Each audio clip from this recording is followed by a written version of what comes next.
दरवाजा अपने आप खुल जाता है। सब लोग खाना खाकर बैठे हुए होते हैं।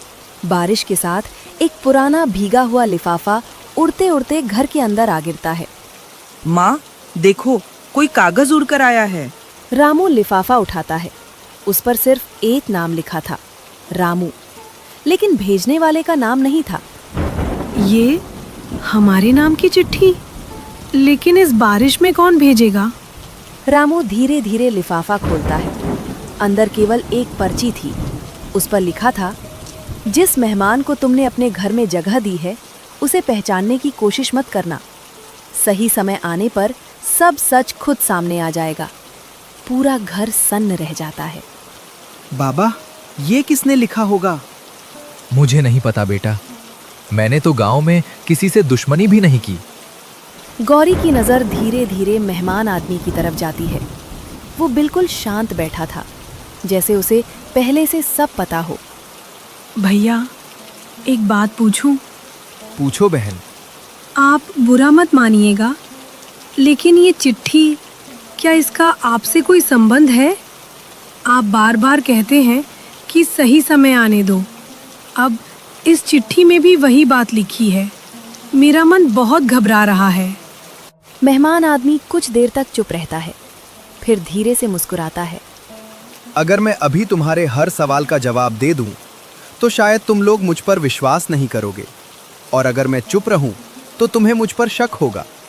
इसलिए अभी इतना ही कहूंगा, मैं तुम्हारा दुश्मन नहीं हूं, लेकिन मैं यहां सिर्फ बारिश से बचने के लिए भी नहीं आया। रामू और गौरी एक दूसरे का चेहरा देखने लगते हैं। उसने एक पुरानी बोरी अपने सिर पर रखी और दरवाजे की ओर बढ़ गया। बाहर अब भी तेज बारिश हो रही थी। अजी, इस मौसम में कहाँ जा रहे हैं? चारों तरफ पानी ही पानी है। कहीं फिसल गए तो? मेरा मन बहुत घबरा रहा है। गौरी, घर में बैठकर डरने से कुछ नहीं होगा। ये चिट्ठी किसने भेजी, क्यों भेजी, इसका पता लगाना जरूरी है। और अगर कहीं थोड़ा बहुत काम भी मिल गया तो शाम के खाने का इंतजाम हो जाएगा। तुम चिंता मत करो, मैं जल्दी लौट आऊंगा। बाबा, ये पुराना छाता ले जाओ। इसमें 2 जगह से पानी टपकता है, लेकिन पूरी तरह भीगने से तो बच जाओगे। तू बहुत बड़ा हो गया है बेटा, चल मैं जल्दी लौटता हूँ। रामू बारिश में भीगी कच्ची सड़क पर धीरे धीरे आगे बढ़ जाता है। गली पूरी कीचड़ से भर चुकी थी।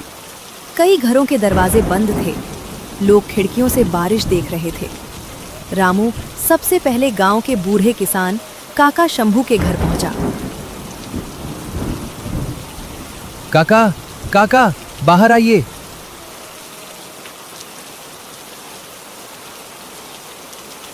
अरे रामू, इस बारिश में क्या हुआ बेटा?